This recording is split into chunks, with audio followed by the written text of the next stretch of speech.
Hey guys, it's M16. I tried putting a song in my intro because I keep getting people telling me I need a song. So that's 300 Violin Orchestra. It's a pretty epic sounding song if you like instrumentals. And if you don't, then you're wrong. So you better like instrumentals. But as you can see, I've got a new toy. I unlocked, purchased, and fully kitted out my JagdTiger, the Tier 9 German tank destroyer. And this thing is very clearly a beast. The gun is not as accurate as the Leopard 1's gun, but .33 accuracy is still pretty dang good. There's not a whole lot of tanks in the game that have .33 accuracy or better, and most of those tanks are German, so there's that. The Germans are definitely most well known for their very heavy, boxy armor and their very accurate guns. The JagdTiger has the hull, the lower half of it is the hull of the Tiger II, and the upper half, the superstructure, is a 200 millimeter thick, just metal plate that is slightly angled back.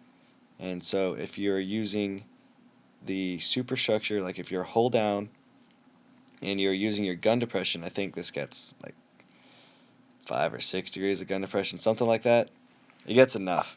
And if you're using that and you're hull down and you're like above the opponents, then they're going to have to shoot premium ammo at you, and it might go in.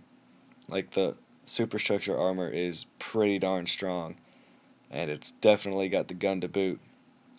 So I do rush, I guess, some really bad RNG actually in this match, this first match on Lost Temple, because I do rush shots a lot, but that's just so I can pull back and try and not get shot myself. And normally the shells go pretty darn straight or really close to actually where I actually aimed it, but I don't know, his RNG wasn't with me, and it's like, no, you're just gonna miss a lot of your shots, and so stuff like bouncing off an SU happens. But right now I'm pretty much in a 1v3 against this IS-8, this SU, and this IS-3, because I don't have really any help from my team.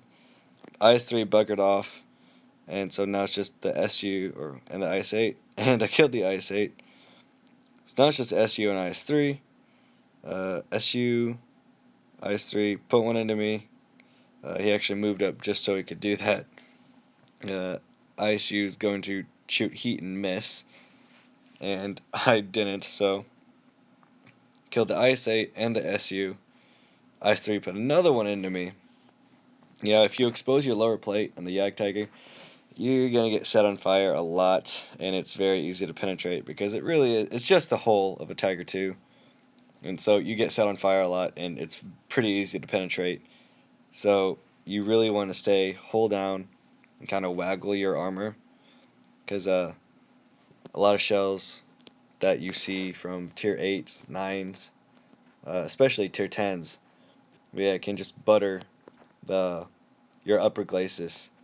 So you really kind of need to wiggle it to try and get them to miss or miscalculate it.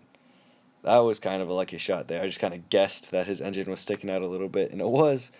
So I got a free shot on the T34 Indy, not T35.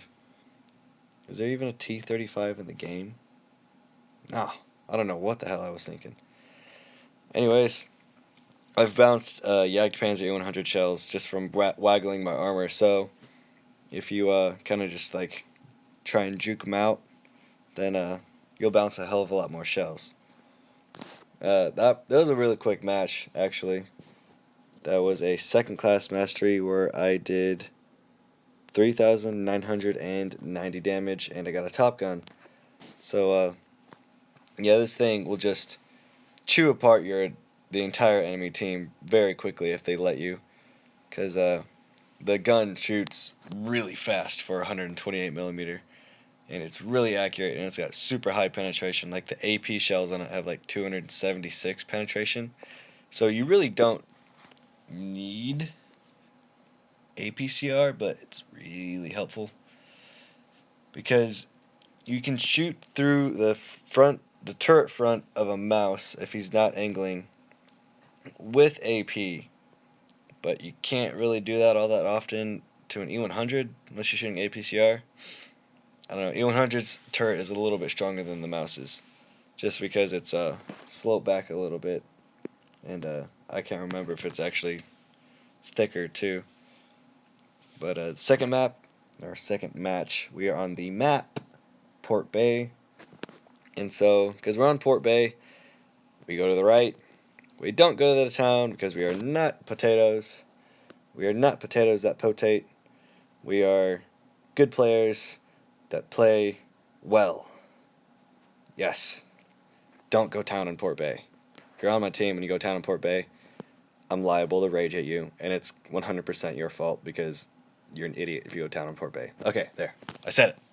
Just don't go town in Port Bay. Okay. JagdTiger, one thing, it's pretty slow because it's, big old German tank. But the JagdTiger 88, the Tier 8 premium version that gets the same gun as the Tiger 1, is actually slower because it doesn't get the stock fully upgraded tracks or engine. So it's faster than a JagdTiger 88. Still not all that fast. This T-44 thinks he's going to be sneaky. But, yeah, no. There you go. Angle the armor. He bounced because he missed the side. If he actually hit the side of my superstructure, he would have probably penetrated, but he hit the upper front plate, and T-44 is not going to penetrate the upper front plate of a Tiger 2 or a JagdTiger anytime soon with AP when he's angled like that. I think he went AFK for a little bit. It didn't even look like he was looking at me, but I guess he was. Maybe it's just a little glitch. Again, I am hold down, and all you can see is part of my upper front plate and then my superstructure, which is really what you need to be trying to do, because if you show your lower plate, you're just going to get set on fire. There were games that got set on fire 3 shots in a row. Yeah, it's not pretty. You'll die. You'll be a barbecued tiger pretty darn quick if you show your lower plate. Shooting at the Centurion because he is in the way of the T-44. They all rolled forward, so I'm going down after them. Try to shoot the T-44. Didn't have a shot, so I kind of snapshotted one into the back of this Centurion 7-1 again. Platoon mate and I, looking for shots on these tanks. Went right over the IS-6, and I think I kind of turned my hull right when I shot too, so that would have made the gun a whole lot less accurate. That one, I don't even know. That just IS-6 troll armor, I guess. Going after the Centurion. They're all ignoring me, which is fantastic, by the way. Because they can penetrate me a hell of a lot easier than they can penetrate my platoon mate, but I guess they have no interest in doing so. So I'm perfectly okay with that. Ended up finishing off the IS-6. I remember seeing the T-29 off this direction somewhere. So that is the direction I'm going. And, oh, there he goes. He's spotted. Platoon mate puts one into him and tracks him. I'm going to retrack him and also shoot him again. But because I've got such a faster reload than my platoon mate, I really don't need to even worry about blocking his shots because he wasn't going to be loaded anyways. And yeah, that was another really quick match on Port Bay. The JagdTiger just will chew through the enemy if they let it. That was a 4.7k damage game, and it was only like first or second class mastery? That you have to do a ridiculous amount of damage to get a first class or an ace tanker in this tank. I haven't even gotten an ace tanker yet. I'm like 30 games in and haven't gotten an ace tanker. That's almost unheard of for me. But yeah, I gotta just find one of those magical games where I'm bottom tier and there's a lot of tier 10s that just let me shoot them. I had a game kind of like that where it was on dead rail and I was just like sniping from the back. Did like 5k damage and then my team melted and it was still like 5 tanks against me. I'm like, well, crap. But anyways, yeah, JagdTiger, it's a good tank. I'm loving it so far. Wish it was as fast as Yak Panther 2, but you can't have everything, right? Anyways, this is M16's World of Tanks Blitz Replays. I hope you enjoyed my video, and as always, have a nice day.